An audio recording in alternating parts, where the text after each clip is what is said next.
फक्त 10 शेळ्या आणि आज दर महिन्याला जवळपास 100 शेळ्यांची विक्री।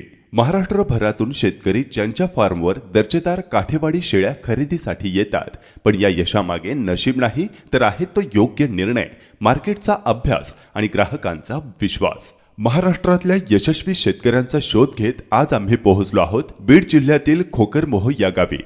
चला जाणून घेऊया ज्ञानदेव भीमराव मिसाळ यांच्या प्रेरणादायी यशोगाथेबद्दल। नमस्कार मित्रांनो, पारंपरिक शेतीत अपेक्षित उत्पन्न मिळत नसल्यामुळे काहीतरी वेगळे करण्याचा निर्णय ज्ञानदेव मिसाळ यांनी घेतला। सुरुवात झाली गावरान शेळी पालनापासून। त्यातून त्यांना चांगला अनुभव मिळाला, पण त्यांची स्वप्न इथेच थांबणारी नव्हती। चुलत भावाच्या सल्ल्याने त्यांनी गुजरातमधील भावनगर येथून काठेवाडी जातीच्या शेळ्या आणल्या।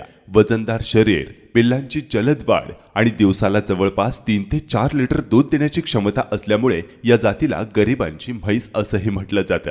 सुरुवातीला त्यांनी फक्त 10 शेळ्या आणल्या, त्यातून त्यांना चांगला फायदा दिसू लागला। पण ते सांगतात की सुरुवातीला मलाही वाटायचं उगाच शेळ्या पाळल्या, पण जसजसा अनुभव वाढत गेला तसतसं या व्यवसायाचं खरं गणित समजू लागलं। आज ते दर महिन्याला गुजरातमधील भावनगर येथून काठेवाडी शेळ्यांचे लॉट आणतात। त्या 15 दिवस आपल्या वातावरणाशी जुळून घेतल्यानंतरच शेतकऱ्यांना ते विकतात। त्यामुळे त्यांच्या शेळ्यांवर शेतकऱ्यांचा विश्वास दिवसेंदिवस वाढत गेला। विशेष म्हणजे त्यांच्या फार्मवर शेळ्या जास्त दिवस राहत नाहीत। सतत ग्राहक असल्यामुळे त्या नैसर्गिक चारणावर पाठवल्या जातात आणि स्वतंत्र चारा लागवडीचाही खर्च वाचतो। आज ज्ञानदेव मिसाळ दर महिन्याला जवळपास 100 शेळ्यांची विक्री करतात।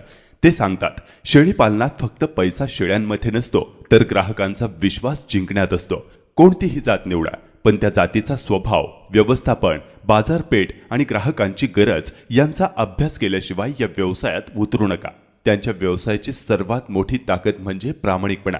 मी दिलेली शेळी खराब निघाली तर त्या बदल्यात दुसरी शेळी देण्याची जबाबदारी माझी, अशी हमी देण्यासाठी स्वतःच्या कामावर आणि गुणवत्तेवर प्रचंड विश्वास लागतो। आज बीड जिल्ह्याचं नाव काठेवाडी शेळी पालनात संपूर्ण महाराष्ट्रात पोहोचवण्यामागे ज्ञानदेव मिसाळ यांच्यासारखा मेहनती आणि दूरदृष्टी असलेल्या शेतकऱ्यांचा मोठा वाटा आहे। जर तुम्हालाही शेळी पालन व्यवसाय सुरू करायचा असेल आणि दर्जेदार काठेवाडी शेळ्या घ्यायच्या असतील तर एकदा या फार्मला नक्की भेट द्या। ज्ञानदेव मिसाळ यांचा हा प्रेरणादायी प्रवास तुम्हाला कसा वाटला कमेंट करून नक्की सांगा।